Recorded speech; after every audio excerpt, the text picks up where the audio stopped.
welcome. If you've joined us from Instagram, TikTok or Facebook, thank you. And if this is your first time on Dr. Mayor Talks YouTube channel, you're welcome. We talk about everything regarding women's health. We debunk myths and create awareness about women's health. Today we'll be diving into a misunderstood condition in women's health, and that is endometriosis.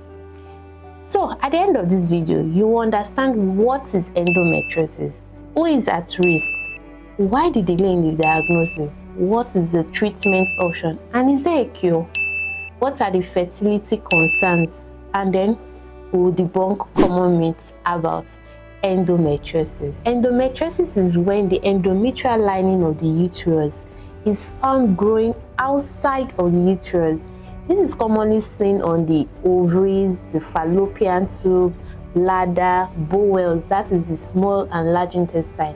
It can also rarely be found on the diaphragm or the lungs or previous surgical scars. What usually happens is that the hormones that causes a woman to see her period every month would also be acting on these endometrial tissues, and then she'll be bleeding from those sides. Imagine a woman bleeding from her intestine. Some even find it on their navel. As she's bleeding every month, she'll also be bleeding from this side. So this blood from the uterus will definitely find its way, but the blood from these endometrial tissues outside of the uterus don't find their way, and what it leads to is inflammation, irritation, scar tissues, adhesions. Adhesions are when organs are adhering to each other, are sticking to each other. Then these are the things that are likely going to happen to a woman who is having endometriosis. So what are the symptoms? I must say that the symptoms of endometriosis does not necessarily match the severity of the disease. What do I mean? A woman might experience the extensive form of the disease and not have any pain or little pain. Meanwhile, another woman will have the mild form of the disease and would experience excruciating or severe pain. The more common symptoms generally that is found in women who have endometriosis are chronic pelvic pain, painful menstruation, heavy periods, constipation, diarrhea, fatigue, and they usually have fertility issues or fertility struggles. Those are the common symptoms of endometriosis. Why does endometriosis happen? We don't have an exact reason why women experience endometriosis. There are several theories to it. The first is retrograde menstruation. This is when the woman's menstruation, instead of flowing out, is flowing in, and it's going through the fallopian tube and finding its way into the pelvic cavity. And this menstrual flow is carrying endometrial cells, and these cells then go and attach to other organs in the pelvic or peritoneal cavity, that is in the abdomen. Another theory is genetics, that a woman who has endometriosis is likely having a mother or a sister or a relative female who has had or is having endometriosis. We don't know the exact gene that is being affected to cause endometriosis. What I mean is there is no particular gene for endometriosis, but mutation of genes is likely a cause for why women experience endometriosis.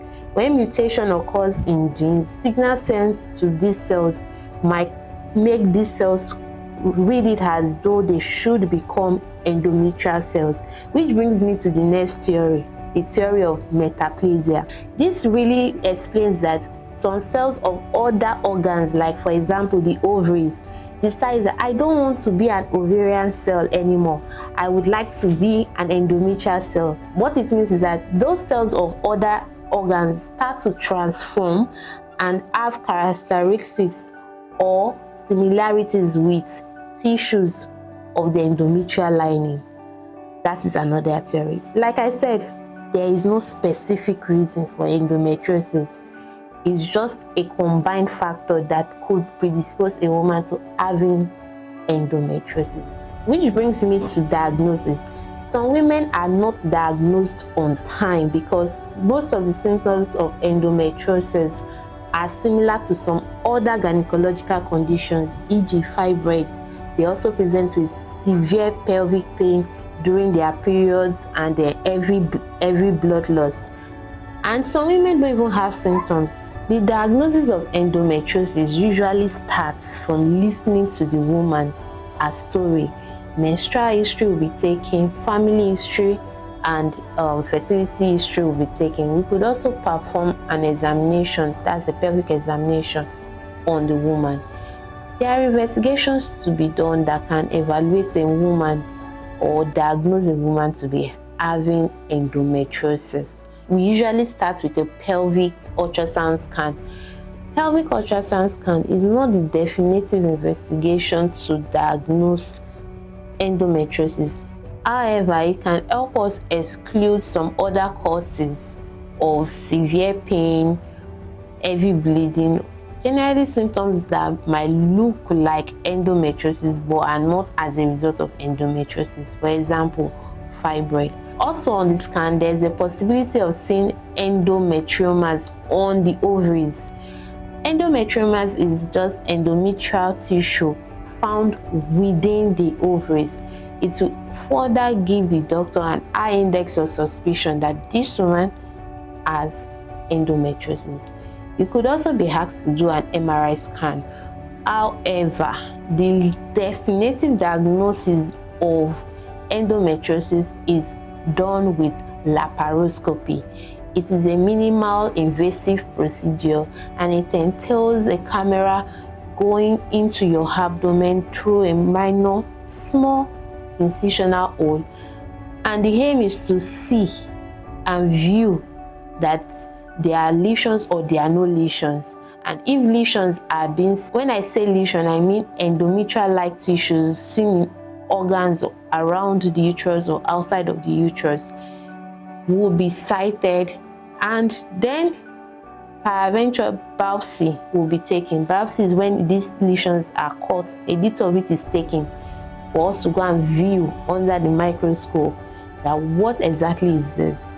If under the microscope we are seeing features of endometrial lining, endometrial cells, then we'll say this woman has endometriosis. That is how endometriosis is actually diagnosed.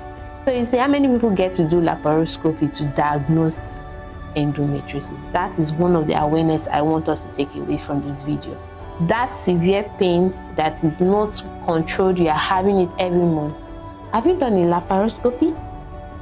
All right. So moving forward, what's the treatment plan for endometriosis? Treatment of endometriosis usually depends on the severity of the disease, the age of the woman, her symptoms, and her fertility goals.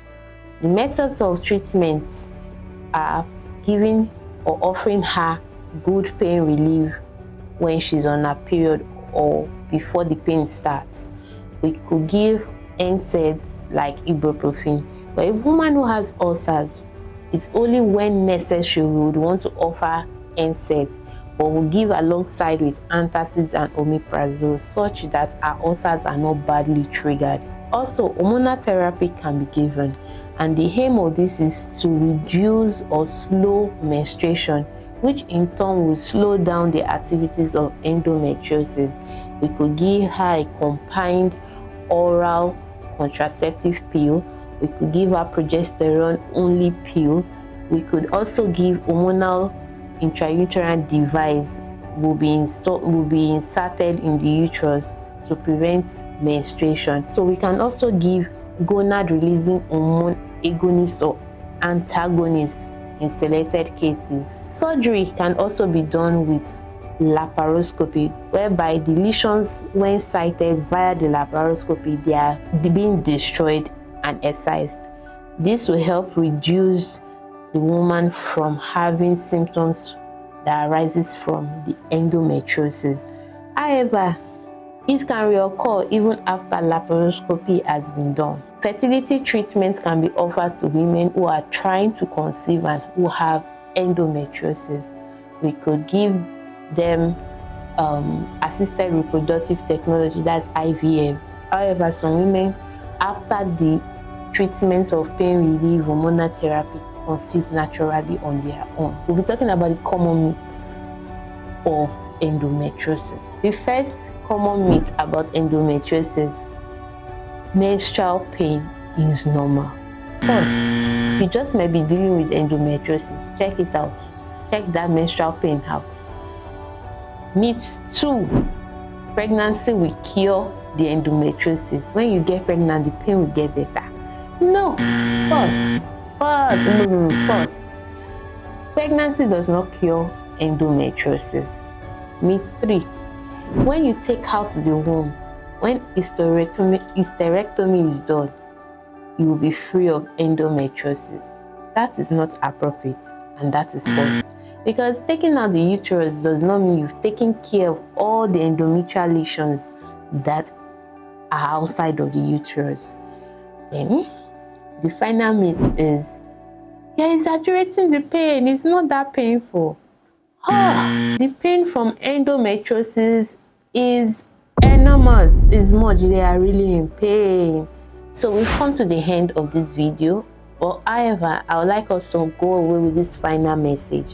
Don't let your period control your life. If you are having severe pains, don't ignore it. Seek medical attention. Let that pain get evaluated.